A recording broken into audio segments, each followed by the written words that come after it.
It's lovely to have all of you here at our May Meet Me at the Museum, Palm Harbor Museum program. And I'm Joy Katzenguthrie, and I know all of you, but it's lovely to see you again. And we have a wonderful program tonight with Linda Berghoff. And we have some interesting videos to show you, and we're starting just a few minutes late, but we'll go the round.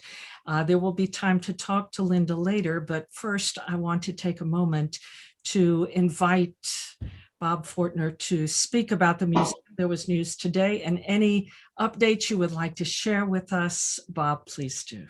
Well, we have good news for today is that the Pinellas County Historic Preservation Board has approved our go-ahead for our historic marker. Wow, cool. We have a summer program for kids going, a junior adventures program that Carol has put together, and she and Penny were making up the packages for that. We are working on a master plan for the property so we can get some grant money from the county to put up some interpretive displays and get some native plants in there. And we have a little project going with our Grove House too, where we're going to get that pressure washed and painted. So that's all happening. There's a board meeting tomorrow night, and we just had a planning session actually last month after this meeting, and we got clear about our priorities for the upcoming 2 years. So a lot's happening. That is wonderful. Visiting hours at the museum expanded and are now still 3 days a week. Is that correct? Yes, Thursday, Friday, and Saturday. All right. So if you want to visit the museum, about that too. Excellent. Please do visit the museum, and we'll hear more about that, but you'll have an opportunity to meet and speak with Linda Berghoff, who is our guest today, and our deepest thanks to the Lipa Ratner Museum as well for making this program possible. Linda Berghoff has graduate degrees in arts administration from Drexel University and Temple University Tyler School of Art. And she currently teaches fine arts at St. Petersburg College. She has received awards in printmaking and 2 visual arts grants. And she sees art and has experienced visual arts from many viewpoints. She is an arts educator, she is an exhibiting artist, and she has been a gallery assistant and curator, and she's worked with artists in a collaborative print workshop, that is the Berghoff-Cowden Editions, which you will hear about tonight. And she has initiated and curated print projects and exhibitions that have traveled nationally and internationally. One exhibition in particular, and I'm sure she'll tell you about it, is one that was the result of an idea she had as an MFA graduate student studying in Rome. And she wanted to create an artistic and cultural exchange with Italian artists, similar to what she had experienced as an exchange student herself.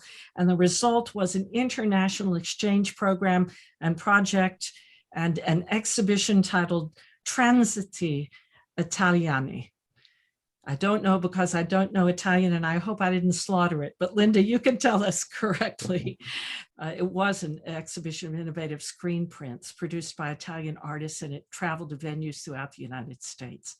She has been an active participant in the Educational and Outreach Committee at Lipa Ratner, working with the educational coordinator to initiate new or enhanced educational activities directed to broadening the museum student and community audiences.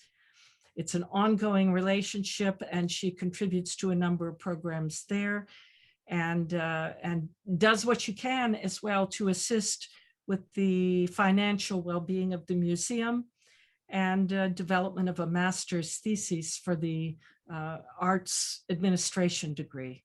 So there's much more to it, and I'm just touching the surface. But I want to welcome Linda here. Linda, welcome. Thank you very much. Have you here.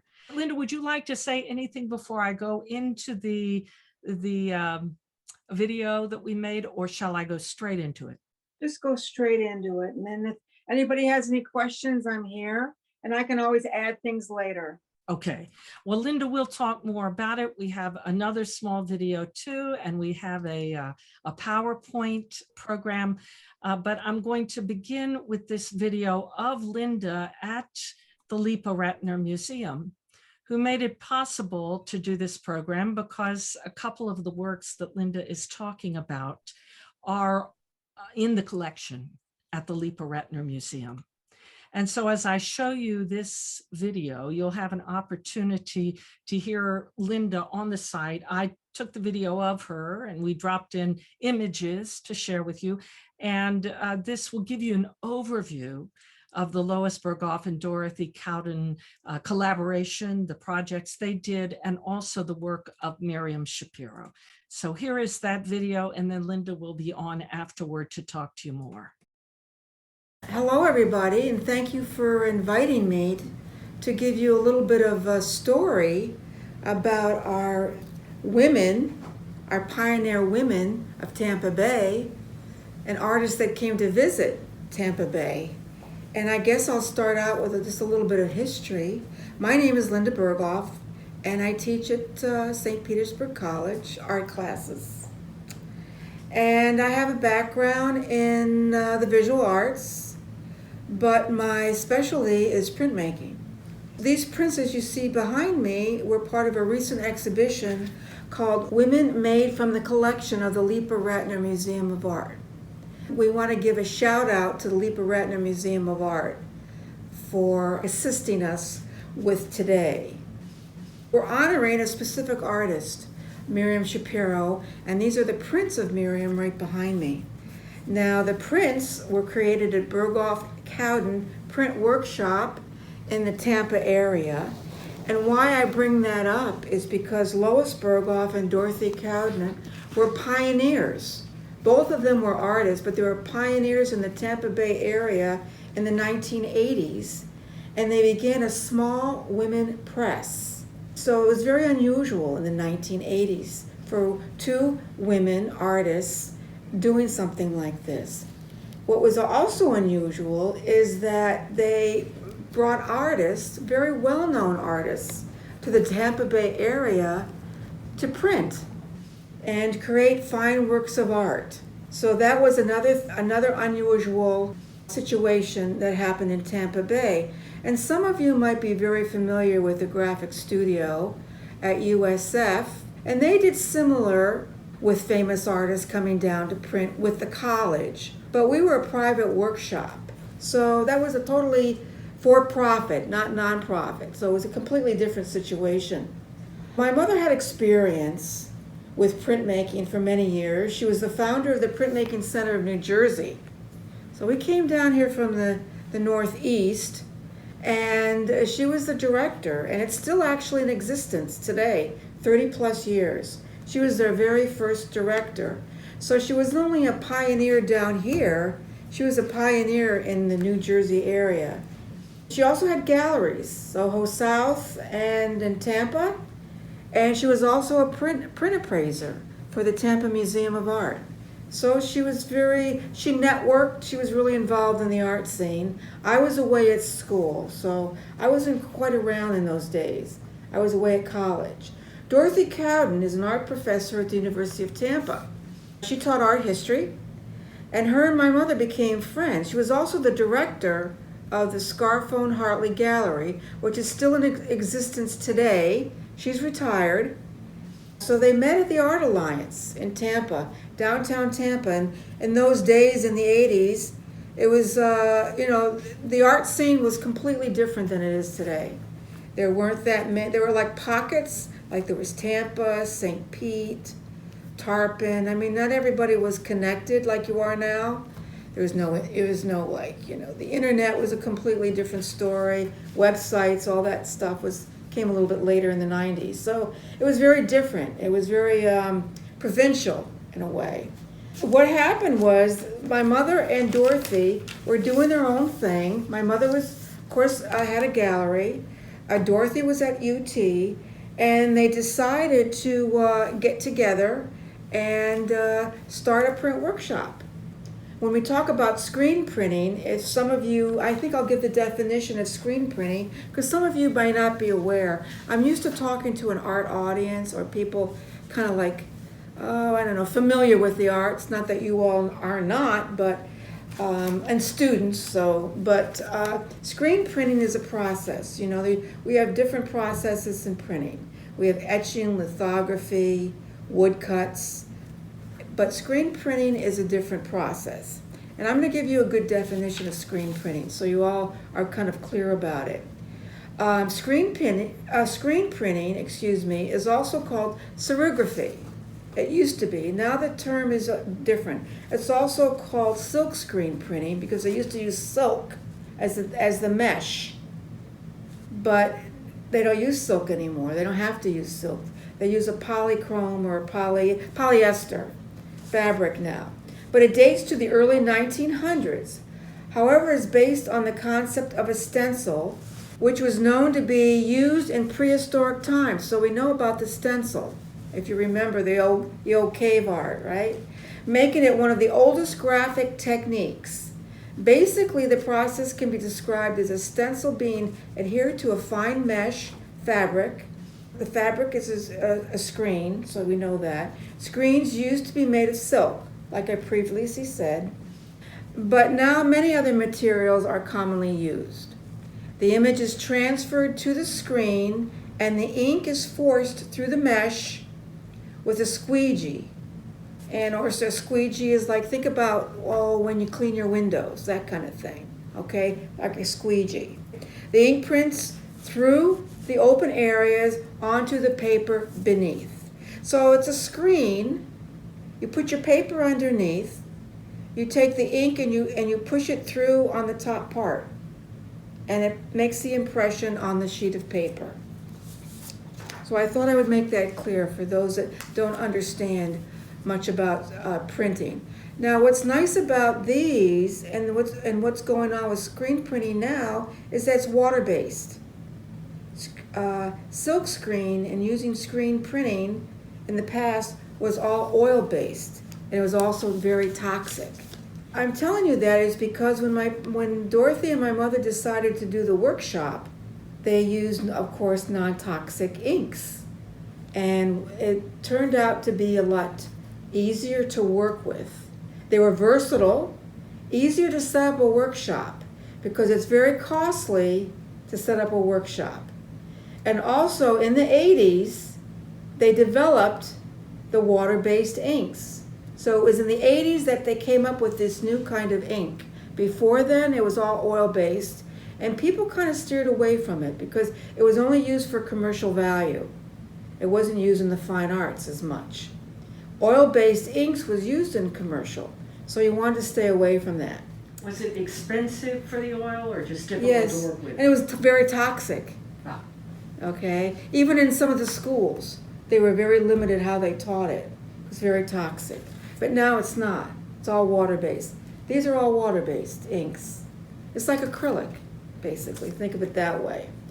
Berghoff-Cowden, Lois Berghoff, Dorothy Cowden, Berghoff-Cowden, invited exceptional artists to come down and print. And they would do a series of prints for 2 weeks. During those 2 weeks, we would invite other artists to participate, maybe to help print or whatever. The workshop was located right across the street at that time from the University of Tampa. So therefore, we had students as interns assisting us. So that was a great experience. So let me talk about Miriam Schapiro. She's a well-known artist, as we all know. She is one of the leaders in the feminist art movement, along with Judy Chicago, and of the pattern and decoration movement in the 70s, which came a little bit later than the feminist art movement, but it was very significant because it branched out of the feminist art movement. Some of you out there might want to take an art history class. Anyways, her search for visual identity as an artist and as a woman has shaped her work and her life. She is the recipient of 4 honorary doctoral degrees and has received the Guggenheim Memorial Foundation Fellowship, the National Endowment for the Arts Fellowship, and she's been an artist in residency at the Rockefeller and many other, Bellagio in Italy, and she's traveled giving workshops up until the time she died, actually. Of course, her work is in numerous collections at the Museum of Modern Art, the Whitney, the National Gallery, the Met, Germany, Australia, all over. That's her significance in terms of art history. When I'm talking about these prints here, I'm going to relate them to Miriam's work. Miriam Schapiro, Mimi used to call her, she only let her friends call her Mimi. Her and Judy Chicago were the founders of the feminist art movement. Miriam had a wide influence and was also a pioneer who created the path and drew the map for women artists to come. Because at the time she was a women artist, it was very difficult and different for women artists to survive. And also, they weren't, considered important, like their male counterparts. To quote Miriam, for women to be artists, they had to understand their identity, working hard to create images from their own belief system, and ultimately they were creating their own autobiographies. So that was something to think about, because women had to really realize their significance to have any kind of importance. And they knew this about themselves at that time period, to be taken seriously. Miriam's subject in her theme were her themes, and they were very significant. She evolved over the years as an artist. In the beginning, her images were very geometric shapes. She came out of the abstract expressionism movement, and her shapes were very symbolic. It wasn't until later on that she started to put the figure in her work, as you see here in The Dancer. She embraced materials in her works that were remnants of past women's lives, that she named badges of honor. She renamed the term collage in her work to femage, the feminine, because a lot of the pieces or objects she would use in her work of art were all based on women's handkerchiefs, fans, fabrics, textiles. So she changed the term to femage. She also loved collaboration, but collaboration in a different way. Not in terms of, let's say, I'm working with somebody right now, or having a conversation, or we're doing something together. She collaborated or brought into her work of art the whole idea of collaborating with women from the past, okay, to give them significance, to show their importance, especially because many of them were forgotten.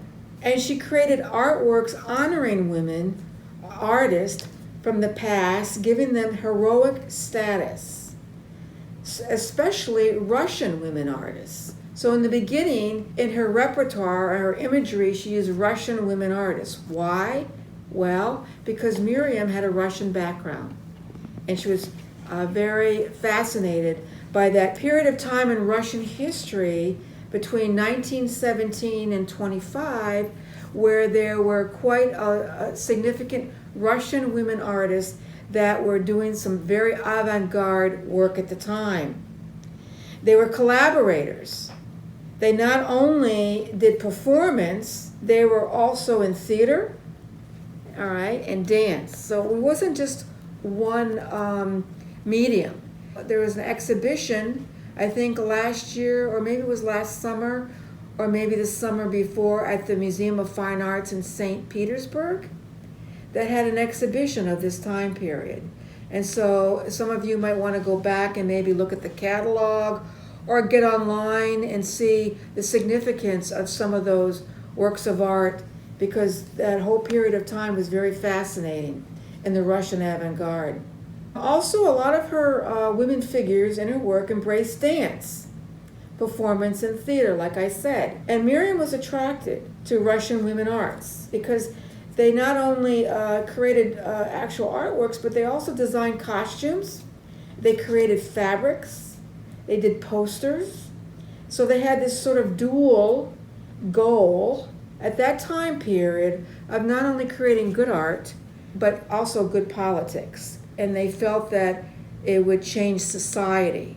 So now you can see the significance of Miriam and her importance. Miriam as a printmaker, okay, a lot of people don't realize this about her, is that everybody thinks that she's a painter. Her background is painting. Actually, she has a degree in graphic design. So it's really important to see, you could see how she gets her knowledge of graphics in her work, because she was really, actually it's one of the reasons why she's drawn to screen printing, because it's so colorful. The inks can become so vibrant. What I would like to do now is to talk about each work. And her most famous one, as you can see, is the fan. And this one is titled In the Heat of Winter. And this is Miriam's largest fan that she's ever printed. And it's actually 32 inches by 64. And a lot of her earlier paintings, like I said before, were based on geometric shapes. So you can see that influence from the past. But she uses the influence of the fan. Decoration has always been focal points in her artwork, as you can see. This is fabric, as you can look here and see. Applique fabric, she intertwines it. This is a good example of her femage. These are collaged on. These are actually archival decals. Everything's integrated and weaved. Same thing here. They're all different. They're not quite the same the way they've been cut. These are decals, actual decals that were separate, printed on archival paper, digitally. And then we applied them like an applique, just like we did the fabric. This took months to work on. As we come over here, we can see the dancer. And this is called Alexander and Me. And she took from, this I think is from an opera. I don't know the Italian word for the opera. Miriam was a real fan of opera and dance and theater. I might be mistaken, it could be the Russian dancer, Alexandra Exeter, or the artist. Anyways, this is an example of her female figures, and she used quite a few different female figures. Her early works of Russian artists were also, of course, female figures. But of course, look at the position, the central position with the fabric again here, and the rickrack. Look how it's integrated. This is not fabric, by the way, this is printed. And it was done in a special way in screen printing. We use a photography method. I don't want to get into all the technical, but you can always email me if you have any questions. There's fabric there, like an applique. You can see what's underneath, see? So it's very transparent, the fabric, and it lays on top of. So all this is coming up, is underneath, and you still see it. So it gives a certain effect. This is, of course, like rickrack. This is not fabric. This is screen printed to look like fabric. So it was printed to look like fabric, but it's not fabric. Everything is sort of embellished. And of course, it's a costume, and it has to do with a masquerade. Like women wear makeup almost like a masquerade, sort of like given a certain identity. Well, same thing. Miriam thought of women in costume and dance, and thinking about what is it masquerading for, or identity of. What's interesting I found out too is this whole idea of what it meant to her. Dance to her was a metaphor for the creative act. I recently started taking up tap dancing for myself. So, when I was a child, I took tap dancing. And Miriam, as a child, was a dancer. She danced a lot and took tap dancing. So it's interesting how things, resurface, especially later on in art. And for myself, it's kind of interesting because now I'm doing artwork of dancers, ballroom dancers, photography, things like that. So it's interesting how things kind of, evolve as you get older. So you can see the symbolic iconography that she looks. And she looked inward for her subject matter. And a lot of references to the body. She completed these prints in editions during her several visits to Berghoff-Cowden Editions. And of course, I'd like to just reiterate this. In the Heat of Winter is her largest fan. See? And it's split in half here. It had to be printed that way because the print bed wasn't big enough. This is her largest print she's ever printed. It's a dynamic design of vibrant colors and collaged with hand-cut printed flowers. The fabric chosen for its transparency and design is overlaid on alternative struts, transforming the print colors into a rich tapestry. If anybody knows how a fan is constructed, you would understand what I mean by that with the struts. Alexandrine Mead is in keeping with her tradition of honoring women of the past. The dancer's gown is enhanced with fabric, which gives added dimension and texture to the print. She also used handkerchiefs in her work, and so a lot of feminine motifs in her work. Thank you very much. I've enjoyed doing this. If you have questions, I would like to just throw something out there. These prints are from my family's collection, and we do have a few left. And so if anybody is interested in purchasing them, some part of the donation from the purchase will go to the Lipa Ratner Museum of Art so that they can continue purchasing prints for their collection, especially women artists. Thank you.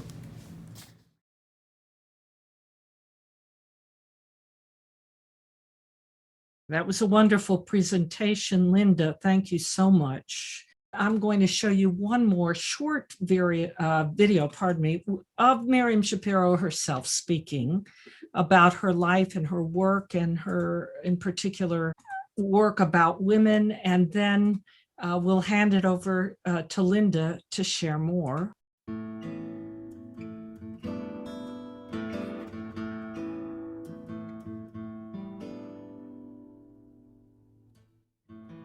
When I finally began to be part of the women's movement, it was the first time in my life when I saw what it meant to be connected to other people.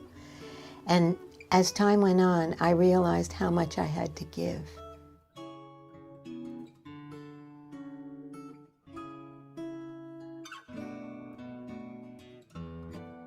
Women were supposed to be in a certain way. I used to call it the period of white gloves, because if you didn't go out with your husband to the restaurant and you didn't wear your white gloves, then people would look at you because you were out of line. There were rules, and the rules were not the women's rules at all. They were the men's rules. There was no such thing as a specific art by women.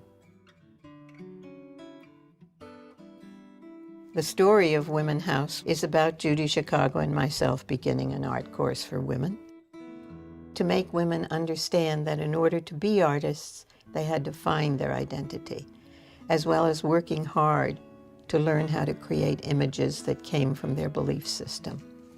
I mean, they didn't even know what a belief system was. I mean, there was so much to teach, you know. Ultimately, they were creating their own autobiographies.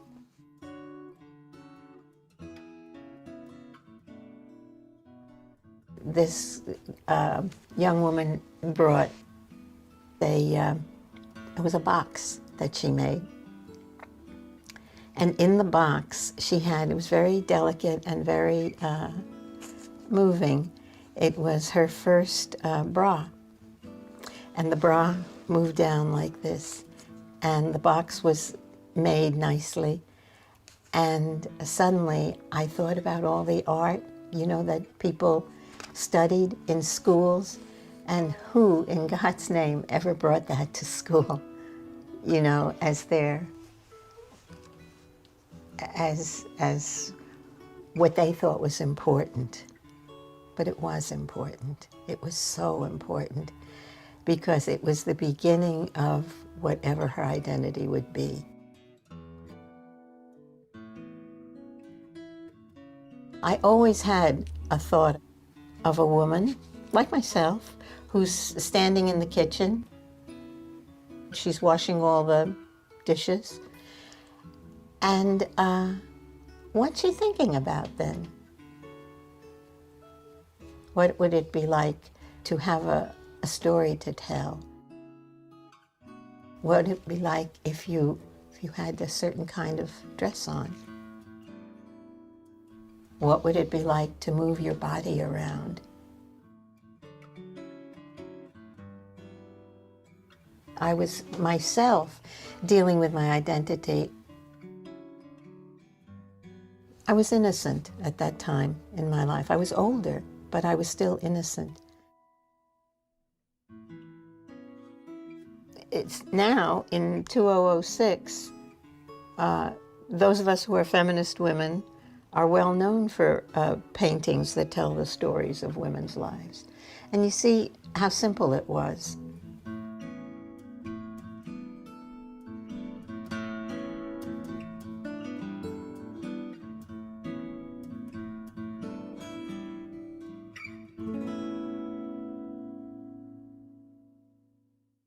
All right, that is a sweet video from the Smithsonian. It is from the Smithsonian American Art Museum, Renwick Gallery, and the video is there. It's also on YouTube. As you heard, it was a 2006 video, and Miriam herself passed away in 2015. It is through Linda Berghoff that we are having an opportunity to get to know Miriam Schapiro better and her relationship with this area and her relationship with Linda's mother, Lois, and a very good friend, Dorothy Cowden, and colleagues. So Linda, I'm so glad you're with us and thank you so much. Thank you. All right, these images were taken at the workshop. So you can see a little bit about her, Miriam Schapiro here. It's sort of a short synopsis. And a lot of it we've already gone through already, but it says her many awards and how she was one of the leaders of the feminist art movement. But she was very important to women artists, especially like myself, younger artists that were starting to go to art school and develop as an artist. And it was important to have these role models. So here's a good example of some of the work that she produced in the workshop here in Tampa. There she is. We took some photographs of her, and she always liked to pose specifically. And it was fun to work with her. We got to be friends. I even got to cut her hair because she was here for 2 weeks and do her hair for her. And so she wouldn't have to take the time she liked to get her hair done, by the way. So anyway, here she is working, taking a break, and we took this nice picture of her. And here she's actually doing a separation, which is this specific separations for the screen print for each color. In the background there, as you look at the light table, you can see the image of the fan shape behind Carl Cowden, who was our master printer. And these are all the basic steps. We're very labor intensive and very time consuming, as you can see in this process. Here she is again. Now she's working, as you can see, on the dancer, and she's doing the color separation, which some of these images were done on mylar or acetate that were photographed like a negative on the screen that could be printed later in different colors. You had to do each color separately, print each color separately.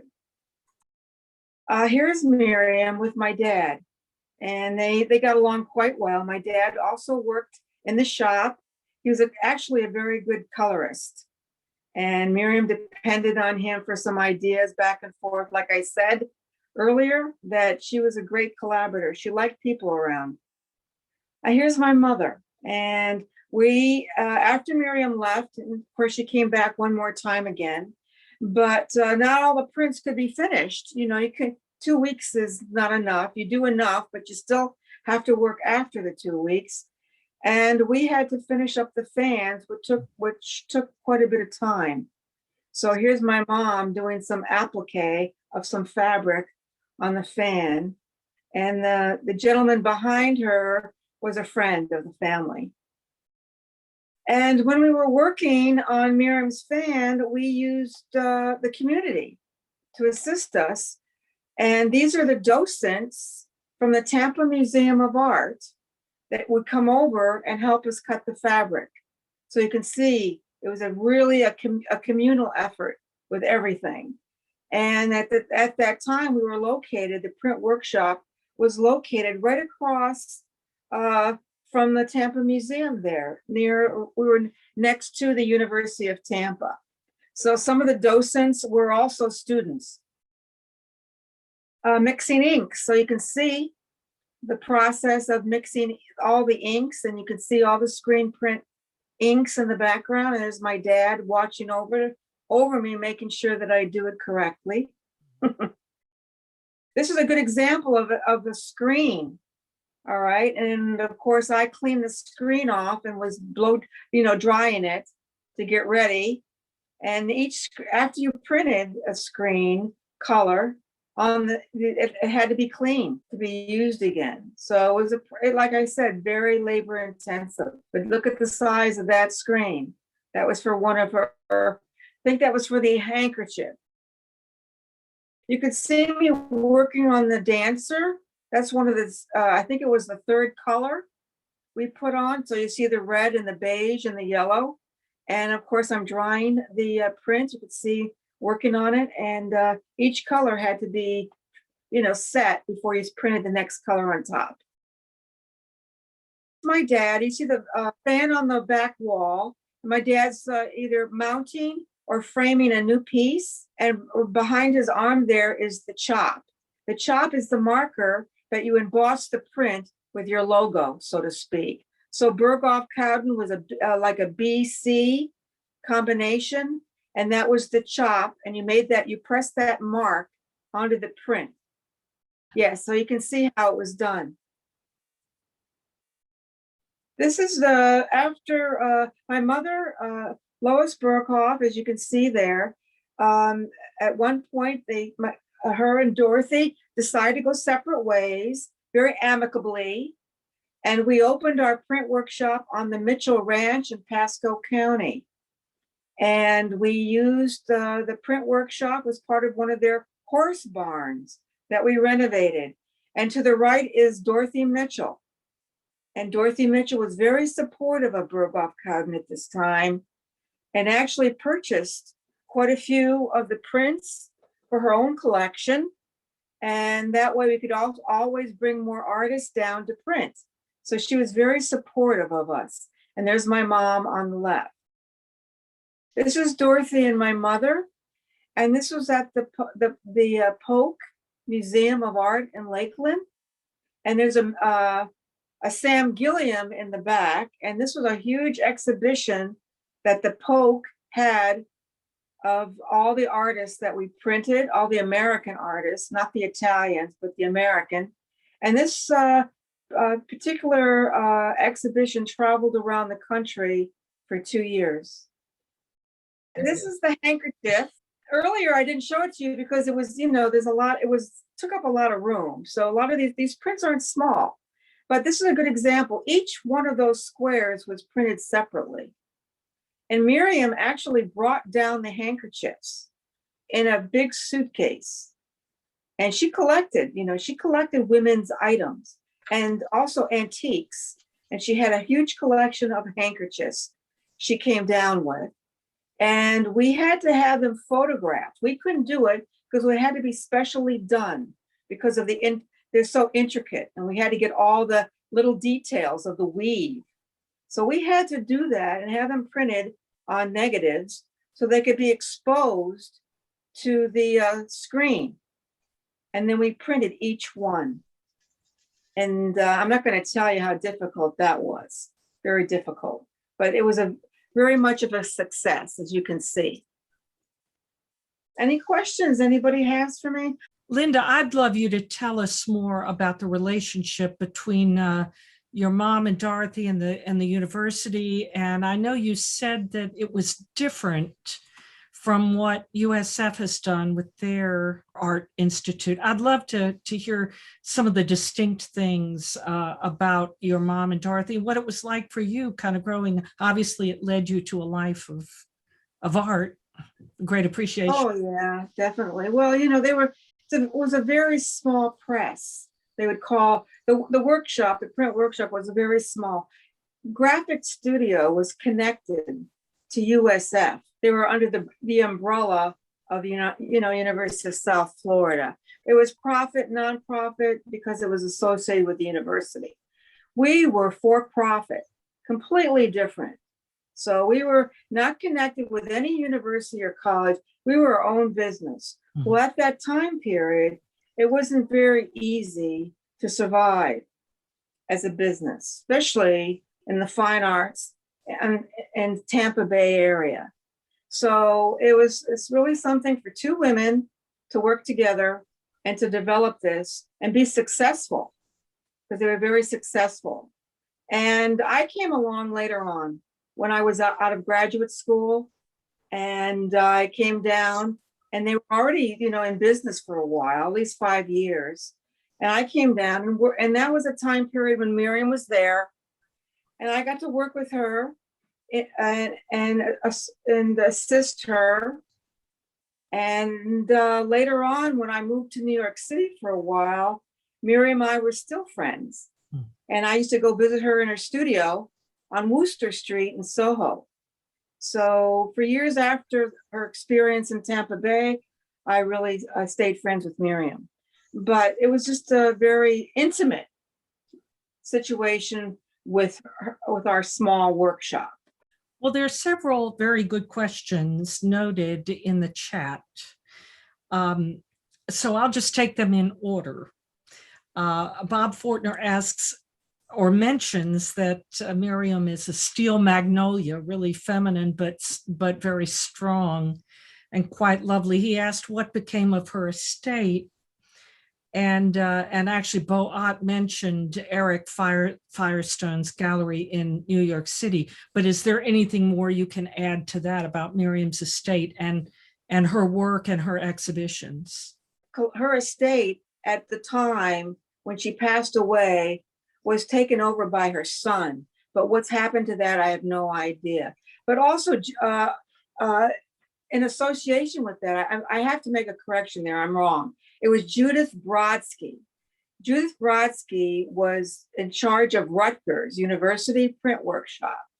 And Judith Brodsky is actually the one who's in charge of her estate. I take that back. Her son was in connection with it, but not quite. But Judith Brodsky, who's the Brodsky Center, which is also a print workshop, and which is part of Rutgers University now. So Judith Brodsky is in charge of her estate. Now, in terms of Eric Firestone, he does carry her earlier works, some of her earlier paintings. And that's a very good gallery, by the way. I'm actually thinking about contacting him in the future to see if he would be interested in some of Miriam's work for an exhibition, but that's at a later date. But yes, and also there was another, I can't think of the gallery in New York City that moved to Miami. There's another gallery that really shows her work, but I can't think of the name offhand. Is there anyone in the Tampa Bay area who specializes in lithography? Yes, a graphic studio. If I don't know what Bob is asking about. Does he want to purchase the lithographs, or does he want to know more about the process? Does he want to take a class? Does he want to buy artworks, lithos? I don't know what his specific, interest is. It's actually Terry who's typing in on Bob's, as you might imagine. I am so interested in lithography because of an artist, Eva Yanoskova, who lived in Germany, and I have several of her beautiful, beautiful prints. And I would like to understand more about that process, because when I look at those, they are continually inspiring to me. Or you can talk to me at a later date. Thank like. you. There are more questions to ask you, but on that note, you teach it at SPC. Are these courses only available to students, or can individuals who are not students or not artists participate? Yes, if you're over a certain age. Okay. And you can audit, you can audit classes. So there you go. But if you're over a certain, they're free, actually. And there is a printmaking course at Clearwater campus. I'm not teaching it, but it's taught on Clearwater campus. So if you want to learn more about the different processes like woodblock, etching, screen printing they have there, that's something to think about if you're interested. Yeah. Yes. Well, I will put your email in the chat as well. Yeah. Shortly, because you had I'm mentioned Yes, I'm very open to sharing information. I'm really very enthusiastic about education for Now- all ages. Good, good. You have been asked, what is your favorite avenue for artistic expression? It's everything. I've always been a mixed media artist. I studied drawing and printmaking and painting at Tyler School of Art. But I also, before I even went into printmaking, I was a ceramic artist. So, artists evolve, but working with different mediums, it's always influenced me in moving on, evolving. For instance, now I'm doing a lot of photography and digitally, and they're huge photographs I'm working on right now.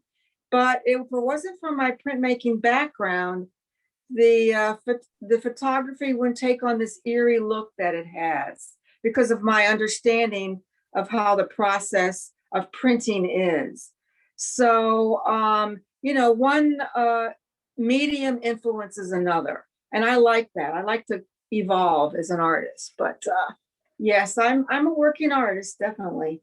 I loved how you talked about how tap dance, how dance has made its way into your work. I took it as a child, a young child. So I've always been interested in dance. When I lived in New York, I went to see a lot of theater and dance. And I always had roommates that were dancers. So, I did a whole series of photographs that earlier, like last couple of years, about 2 years ago, that dealt with ballroom dancing. So, it's just something I think it just, like I said earlier, it's just part of my, as you get older, or let's say more developed as an artist, I should say, things from your past resurface again, and you use them in a different way. So Patty asked, how many prints are in Miriam's editions? very small editions. When we did a work at the workshop, we only did 40, and half and half. Half went to the, we did 80. I take that back. 40 went to the artist and 40 went to us. So it's a very small edition. Yes. And Miriam's fans, I only have a few left. I only have a couple left. Anybody who's interested, I could fund not only the Lipa Ratner, but also maybe other nonprofit little museums too. So there you go. If that gives incentive, there you go. But the funds would go to museums. I would like to give the funds. But if they go to the Lipa Ratner, in that case, I would like to go to a woman artist. Elaine remarked a couple of interesting comments. First of all, that the image of Frida Kahlo, I noticed that too, looks so much like her self-portraits. And Elaine is asking, did Miriam have to get permission from her estate to portray her? And she portrayed so many of those artists, because a lot of them were from quite some time back. But what might go into that if you were going to do that? Well, certain images, if you don't copy them exactly, you appropriate them, then you don't have that problem.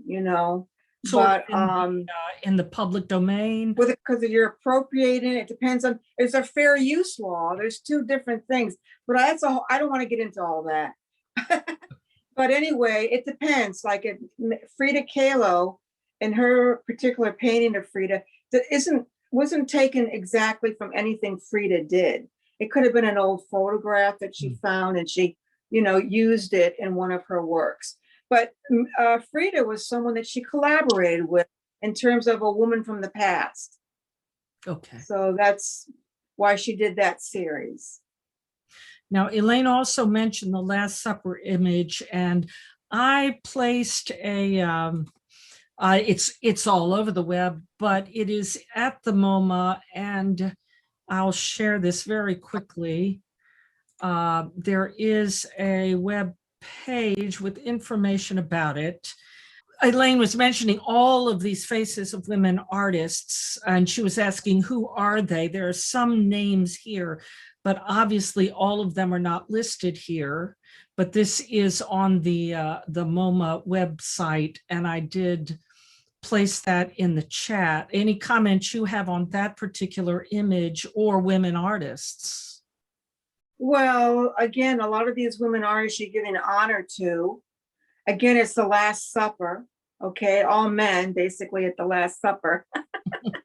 But, she was very interested in using art history in her work in an unusual way to make a statement, basically. Now, I assume this was her choice, that she didn't contact people, or this isn't Miriam Schapiro. Well, a lot of these women artists she worked with over the years Okay. are knew very well in New York. And you have to remember, if anybody knows this, Judy Chicago, did her famous dinner table, if anybody remembers that, honoring women artists, their dinner plates, and which is permanently at the Brooklyn Museum of Art. So if anybody goes to Brooklyn or New York, go see it. But again, Judy Chicago honoring women. And for Miriam, it was basic theme in her work, honoring women of the past and the present. And women all over the country. She did a lot of workshops. She went all over the country and did workshops. And so anybody could come to her workshops. You didn't have to be an artist to come to her workshops. So she was very open, very collaborative, almost like women in the past doing quilts and working together and making things. That was the way Miriam loved to work. Well, now Miriam and Judy, you had said, developed the feminist art movement together. What was that process? I mean, is there a simple way to describe that process? Was that a many years kind of planning thing, or did they just decide to open? They met in California. They were both teachers. And Miriam's husband was the dean, I don't know what college, UC or one of them. And she became a faculty member, and so did Judy Chicago. And that's where they both met. And they wanted to develop a women's art program. So that's how they came together. It's like my mother and Dorothy Cowden met and decided to develop a workshop. So, it's basically how it got started. The feminist art movement really took off in the West Coast, California. And then it kind of moved east. It was happening. It was bubbling up in the East Coast, of course, in New York City. But, it's took off, and then the whole thing came out of the feminist movement, basically. It must have been boiling. I mean, yeah, it was. Eras don't happen overnight, but they're under the surface. Yes. Fermenting. Mm-hmm. There are several interesting remarks.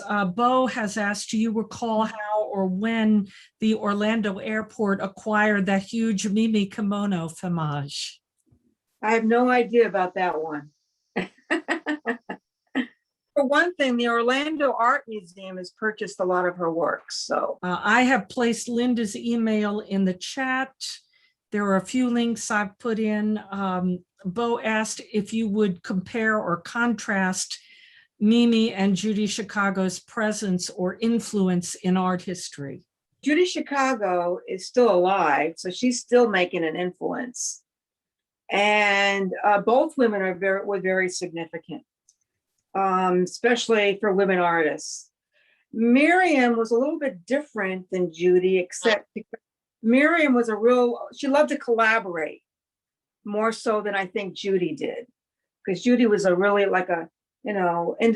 individualist, but as a team, they worked well together as long as they did. They kind of went their separate ways in time, but they were very important at that time period, especially for younger women artists, because a lot of your programs for women were developing then too in that time period. Specific art classes, women's studies, those kinds of things, different kinds of programs would start and develop too. When Lois started her gallery, it was in Safety Harbor. Her first gallery? Clearwater Safety Harbor was called Soho South. My parents, they were right down from the spa. Okay. Then they opened up and they moved to downtown Tampa on Beta Bay, near USF area or Tampa area. And actually their gallery was really significant in that time period because there were no contemporary art galleries. And my mother, coming from the Northeast, and developed a very good reputation with the University of South Florida. And a lot of the graduate students showed at Soho South Gallery. So, it had a very good reputation at that time period in Tampa Bay because there weren't that many contemporary art galleries then. Now, you've mentioned that when we were talking in the past, that this really had a market effect on students. They worked quite a bit with the universities and the students, didn't they? Well, when they had their print workshop across the street from the University of Tampa, they would invite students to intern. So that's how that worked, because Dorothy was teaching there, and Berghoff-Cowden was separate. It wasn't part of UT. It was separate, but we were close in proximity. So, and Dorothy taught there. So she would get students to come over and intern and help out, especially when we had the Italian artists. I was going to ask you to tell us more about that. Yes. And so with the Italian artists, the students got really involved. We also got very much involved with the downtown Tampa, with the Italian club. And we had to go around and try to find people that could speak Italian. And we worked with the Italian, I think it's the Italian club. And we worked with USF. USF got involved also. And so we had USF, UT, and downtown Tampa, and the Cuban community got involved. And this was back in the early 90s. And we had the Italian artists come over. There were 3 of them. And they each one printed for 2 weeks. And it was pretty exciting. We have an exhibition, it traveled. And later on, the supporter of that whole situation was Dorothy Mitchell. Dorothy Mitchell funded everything. So there you go. Donors are very important. Thank God for angels. And workshops or whatever, very important. Yeah. They loved art, but were they artists? The Mitchell family, they were into education. If anybody knows the Mitchell family in Pasco County, the whole area of Pasco is Mitchell land. They're a ranch. Their son, Jim Mitchell, he's passed away. He was a very good friend of mine. He was an artist. So Jim Mitchell and his partner, Ray Hancock, had an antique store right next to my parents' gallery in Tampa on Beta Bay, right next door. And my father used to go over there and talk to Jim Mitchell all the time. And Jim Mitchell came over and he loved the artwork in our gallery so much, he started buying some artwork. And then he really got involved when my mother decided with Dorothy to start the print workshop. So he got his mother involved. So the whole thing mushroomed. I guess it was meant to be, you know, it took off. How long did the galleries last? How long were those galleries in operation? Quite a few years from. Yeah. So my father passed away and then my mother passed away 2 years ago. So, everybody retired before then. And so that's it. But who knows what happens in the future? Yeah. I'm thinking about doing something in the near future. So we'll see. Good. Good. We want to know all about it. Talk with me later on. Okay. Well, it's been a wonderful presentation, Linda. I'm so grateful to you. Just a beautiful video and taking the time to really explain. For me, it was very interesting video. It's not really videographing you, cell phoning you. Did a great job. We call them videos, but they're really not videos anymore, but whatever they are now, digital videoing you. But it was fun for me watching you talk about it, seeing the art there and hearing you talk about it. And I know you provided information about those paintings, Miriam's work in when the exhibit was showing at the Lipa Ratner, and we're so grateful to them. But it really brings to life the complexity. You look at it, it's a beautiful picture, but if you know nothing about it, I have no idea of the complexity of it. The kind of, you were saying it takes months and months to do this.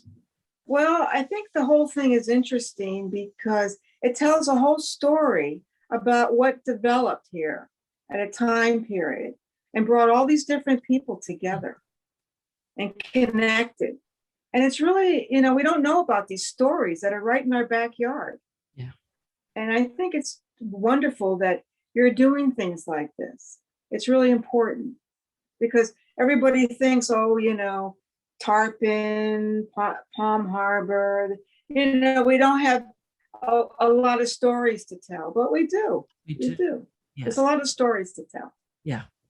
And what's interesting to me is how this connects Tampa Bay to the world at large, that there was a movement of women, that there were artistic movements, many artistic movements of which our local artists are part of. That's one thing, but the whole community of artists, Tampa Bay is part of it, as every community is. So you see the connection with stories like this one.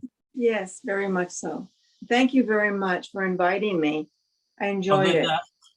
And on behalf of the museum, I thank you very much. A marvelous program, and it's just so fascinating. And as Joy said, I would have never dreamt the complexities or known that much about the feminist movement and all that. So I know I'm speaking for all of us. We appreciate you very much. And Joy, we appreciate you very much as well for all the work you put in to meet me at the museum. Oh, thank you. It's my pleasure. Everything was wonderful. I really enjoyed it. Okay. Joy, so I wanted you to just give us a brief description of what's happening next month. I sure will.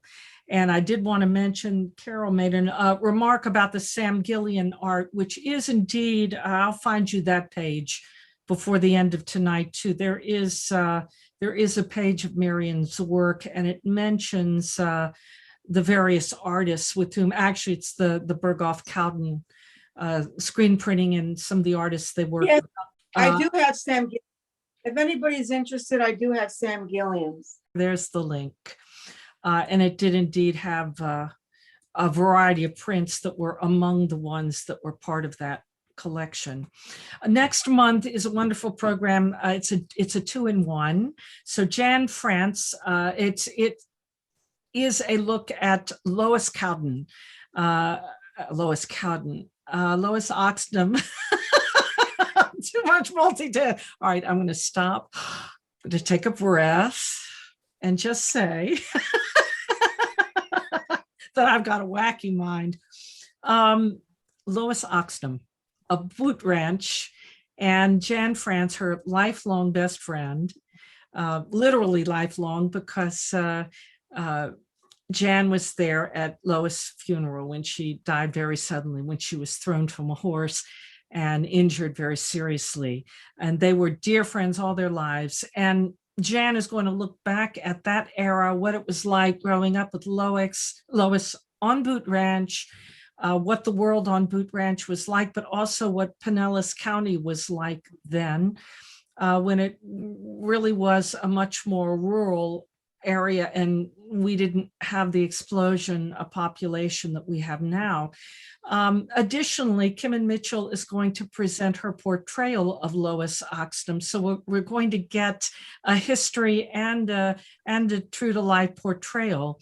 And the title of the program is Pinellas County Real Life Cowgirl. I think I have to grab it up.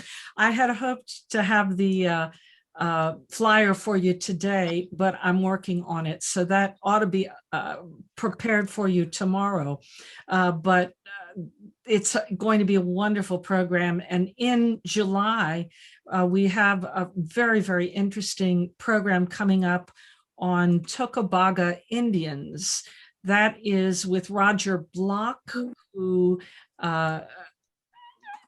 Terry and Bob know more about, but he's a professor and historian. He's going to talk about the Tocobaga Indians of this area who apparently thrived here at one time.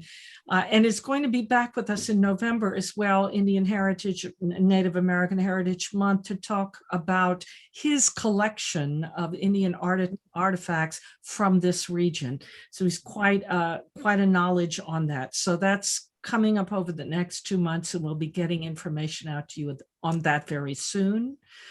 I do want to mention how grateful we are for all of your donations to the museum.